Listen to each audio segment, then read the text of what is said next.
Hey, Fivers. Sean, you want to come in? Oh, yeah.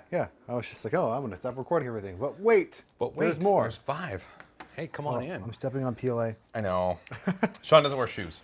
I do wear shoes, just not in the house. You're not a as house. much. Yeah, you're not a house person. shoer. I'm a house shoer. Yeah, I'm a house shoer in this house when I go downstairs. Yeah. Because there's kids and dogs and things. Kids and the dogs and kids go in the pool, come in. And, Right. Yeah. Things could be wet. Yeah. So, yeah.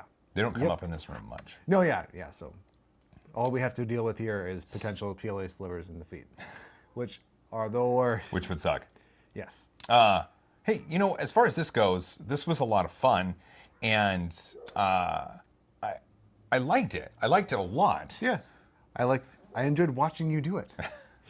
I got to finally see you use the laser for the first time. Right. So I've seen it in videos before, obviously before I was here, but and I'm really looking forward to, now that I've seen you going through the process myself. Yeah, it'll be really fun to get you on the laser. I think there's a lot of cool Power Ranger stuff you could probably burn into various materials. But I mean, you have to remember, it's not just woods, it's cardboards, it's fabrics, it's metals, it's some metals, glass, like they make a roller attachment, so you can put a water bottle in there and then it'll etch the water bottle. Really? Yeah.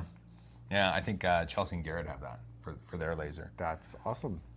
Now, the way a laser works, or at least most hobby lasers, is you have a tube in the back. It shoots the laser into a mirror, into a mirror, into a mirror on the head, and then down onto whatever you're burning. Right. And that means this mirror, and this mirror all have to be incredibly properly aligned, and not just at X0 and Y0, but whatever the max X and max Y are.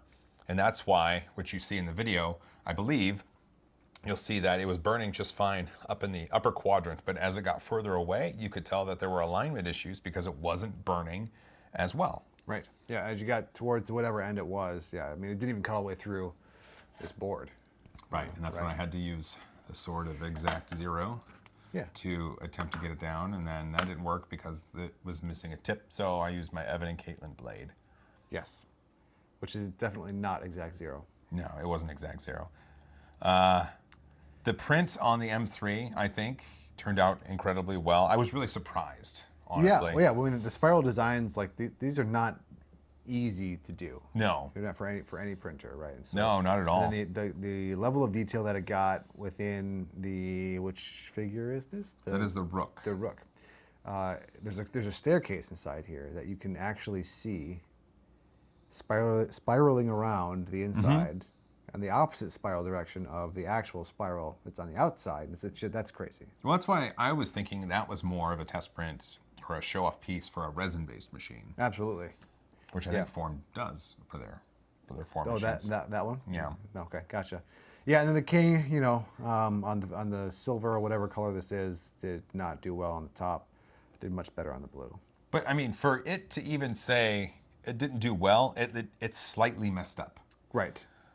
But the rest of it looks not too bad. I think what is really awesome is that in duplication mode, you're running 2 extruders on the same machine. And so it did twice the work in the same amount of time it would have taken. For one, right. Yep. And none of these failed. These were all on the build plate at the same time. Yeah, and that is crazy. I was expecting some to fail at first. Do you know which side was which on the nozzles? Yeah, the blue was on the left side, Would that and the be silver nozzle? was on the right. Does it count that as nozzle 1 or 0? 0. 0. Yeah, tool 0 and tool 1. Yeah, okay, gotcha. Because that one I think did better overall. But it could just be the filament. It could be the filament that just looks better because it's got It's you possible. can see the detail better inside that blue.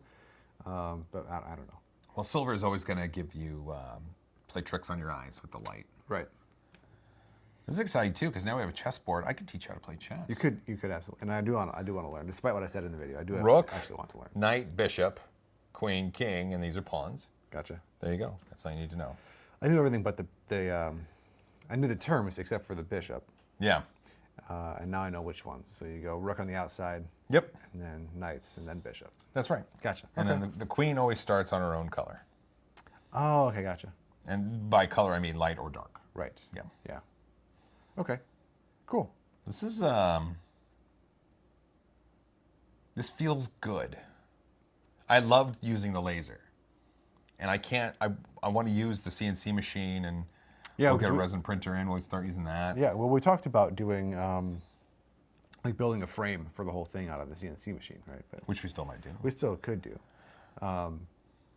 Well, I think it'd be really cool. You know, when I want to use that for, when I eventually do my Zelda map, I want to build a frame for the whole thing. Yeah. I just don't know if we could piece together the frame. Can we do that in a way? There are ways to do that. Okay. Yeah, because with wood, you can join it and sand it really easier, I say Yeah. that, than plastic. I gotcha. And everything's pretty easy with glue, so. That's true. Well, this was I hope this is the beginning of more fun projects like this. And it just kind of was like, hey, we can do this in a day. Let's get it done. Exactly. Yep. And we we did. Yeah. I guess we did. Well, we printed it on a different day. Yeah. But yeah, other than that, Had the laser actually been calibrated properly, it would have gone a lot quicker. it would have. Yep. Yeah, But 'cause we- literally, calibrating the laser is your head inside the machine Yeah, that sounds with like an a Allen chore. wrench, hitting a test fire onto a piece of thermal paper just to see if it centers it on its. Oh, it's so That sounds terrible. terrible. Just time consuming. Yeah. Very. Yeah, tedious. Okay, gotcha. One day we'll do that. One day. Anything else? I know. I think we hit everything on the head there. Like we addressed all the things. Yeah, So I think so. I think we'll be doing more fun stuff like this. absolutely. Well, thanks for your support, you. and I hope you're enjoying these After the Fives. We'll get back into Behind the Nerd working title, and we've got some more. Oh, I see some more fun stuff right there. Oh yeah, lots of stuff. Should be fun. We'll see you on the next one.